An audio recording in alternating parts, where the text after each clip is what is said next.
Hello everyone, and welcome to a Let's Play of Autumn's Journey, a visual novel I found on the internet.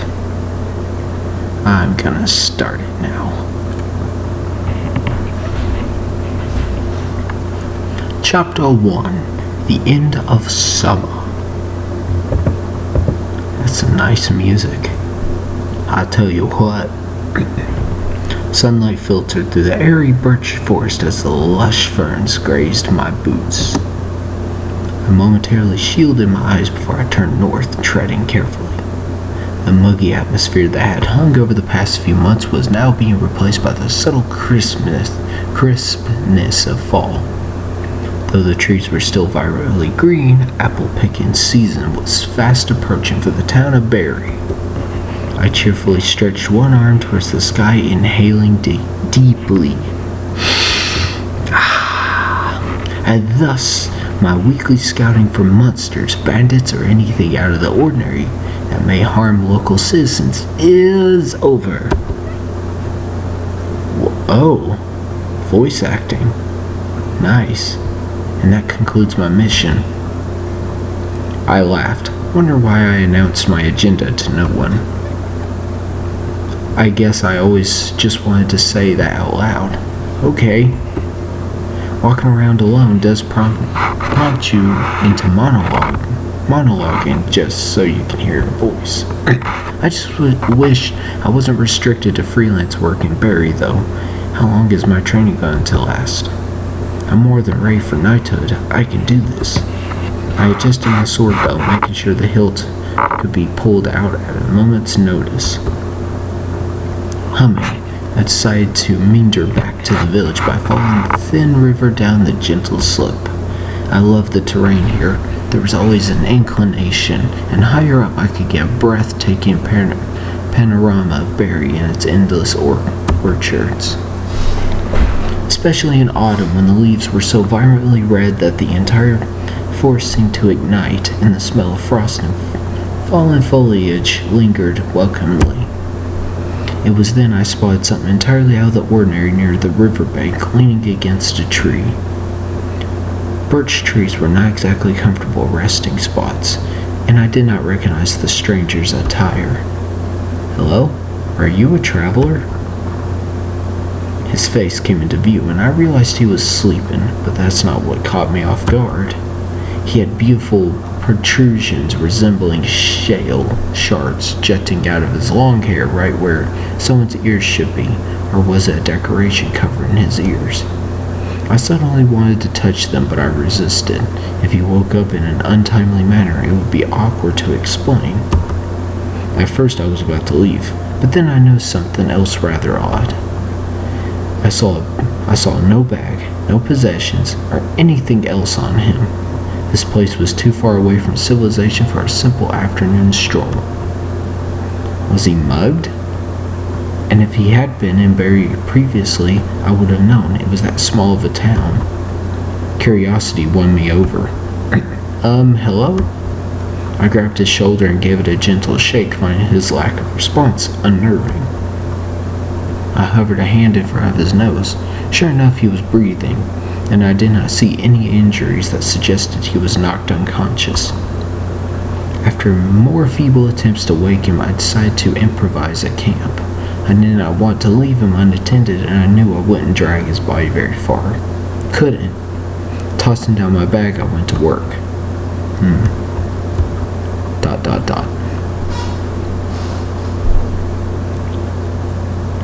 The fire crackled merrily as I opened my cloth, which contained a lump of rye bread and hard cheese. Though these were emergency rations, lest I was unable to return to Barry. Mother and father were probably worried. Just as I was about to bite into the cheese, I saw movement and glanced up, eyeing the stranger. Setting my food down, I cautiously shuffled over. I had previously placed his body in a supine position and used my bag as a substitution pillow. Though it was probably more lumpy than anything else, it was better than nothing. Are you awake now? You've been out all afternoon. I was getting worried. In a split second, he shot up and then clumsily fell back. I caught his arm. to steady him. Whoa, take it easy, you just got up. He flinched from my contact and I hastily let go, retreating slightly. I didn't get any sense of hostility, but he certainly seemed bewildered. Who are you? There was an uneasy edge in his voice, not quite one of panic, but more of anger. It was then I noticed that his eyes were of brilliant, amethyst hue, contrasting with his earthly hair tones. Orally, I found you in the woods outside Barry. The surprise did not leave his eyes. He stared at his hands and then covered his face. Lastly, he ran his fingers through his brown hair. His horrified reaction was so unsettling that I dumbly sat there for several seconds before mustering the courage to address him again. Are you alright? Obviously not, but I wanted a better grasp of the situation. He attempted to sit up again, but this time I was prepared. Again, he was repelled by my touch, and I gave up trying to help him that way. He still appeared unstable, but he stopped moving at least. He actually did it. The hell? He clutched at his temples, his fingers grazing over the odd shards in the place of his ears.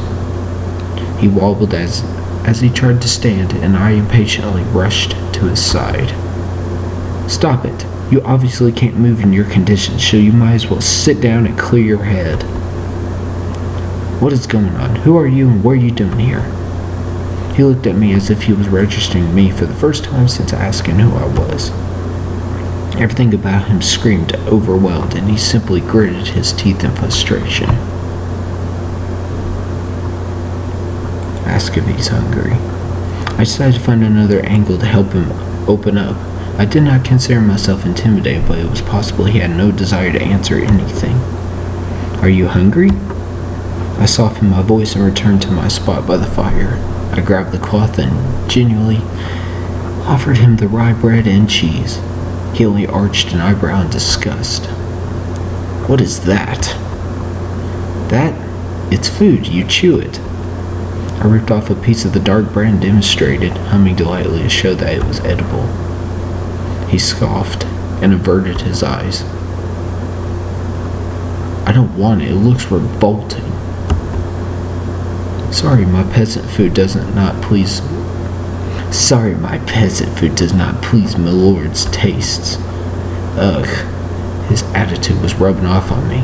Calm down. If anything, he's hiding that he's scared. He did just wake up in a foreign place. Are you nobility? He fell silent, and the only occasional crackle of the fire and the hooting of owls interrupted the stillness. I leaned back and ruminated over my meal, careful to leave my food untouched in case he changed his mind. There was that apple tart too. I'll save it for later. I wrapped up my cloth and only vaguely aware that the stranger was examining my every movement. It nettled me slightly, but I didn't comment. I did not want to do anything that would raise his guard even more. It was now dark, and I occasionally fed the fire, getting the feeling I was going to spend the night here. And after what seemed like an eternity, he finally spoke up. Who are you again? Orally, I'm from the town of Barry, and you? Kerr. I think it's Kerr. He reluctantly uttered the name, gazing into the fire. He seemed much calmer now. And how did you get here? His lip curled, smirking knowingly. You probably couldn't believe it if I told you. You have unusual eyes and a strange fashion accessory over your ears. I think I can find your story credible. He flexed his hand, scrutinizing his fingers. I didn't come here willingly. Out of all the places, I don't see why he decided to drop me in this low-born simplistic. Kerr? He glared at me as if offended that I had addressed him directly. So, where are you from? I'm not particularly tied to any region. If it's not obvious already, I'm not one of you. I'm one of the dragons, an earth dragon. He stayed in a full pride with no ounce of humility. Dubiously, I inspected him from head to toe, taking note of the stone-like juts for ears and his remarkable eyes. He balked under my stare and quickly regained his dignity. So why would an earth dragon be here? It's not because I wanted to. He blurted out angrily, then touched his unique ears for comfort. I sighed, then tilted my head as I absorbed his explanation. Alright, I'll admit I'm not exactly accepting this as feasible, but I'm not dismissing it either. You can't transform back? If I could, do you think I would remain in this pathetic body? So weak. I instinctively patted my sword hilt to counter that remark, but stopped when I saw him attempted to stand again. It was like watching a toddler take his or her first steps, but instead of coaxing, I was fervently discouraging his efforts. We've already established that you're unfamiliar with your form. Besides, it's too dark to walk around aimlessly. I'll find a walking stick for you, and we can return to Barry, if you'd like. It'd feel wrong if I abandoned you in this state. Are you saying I can't handle myself? I'm pointing it out. Realizing we were both escalating our voices, I looked away in a huff, not wanting to have our encounter turn sour so rapidly. An altar. Her? I need to find an altar. You heavenkind worship us, right?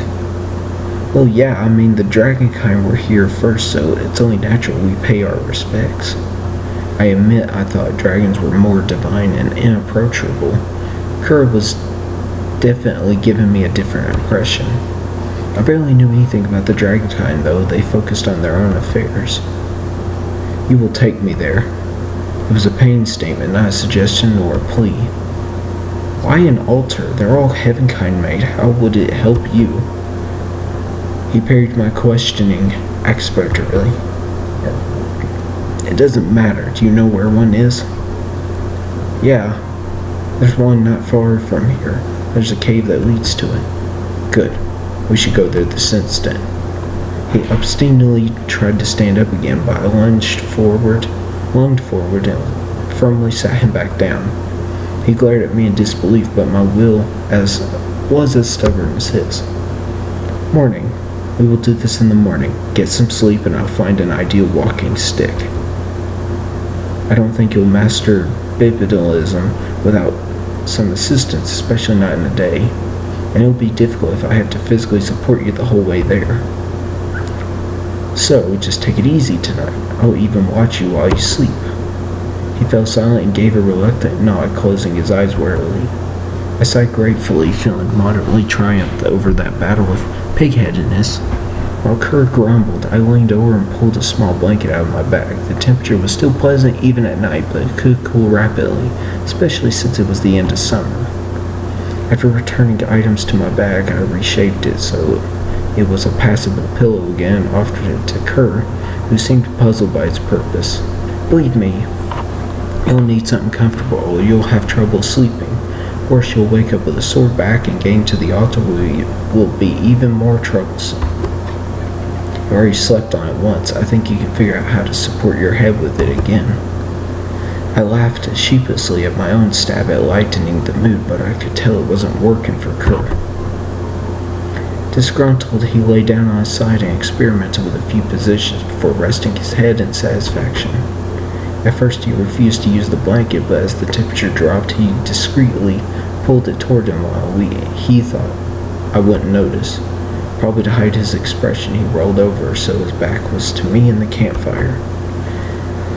I had the feeling the initial shock took a lot out of him, and I immediately hadn't helped when he'd ruffled my feathers more than once. Now that he slept, any irritation I still felt dispersed along with the summer heat. I would need to be mentally and physically prepared for tomorrow. Stay cool and collected as autumn. I poked the fire and stayed on my watch until exhaustion beguiled me to rest in my eyes for just a few minutes.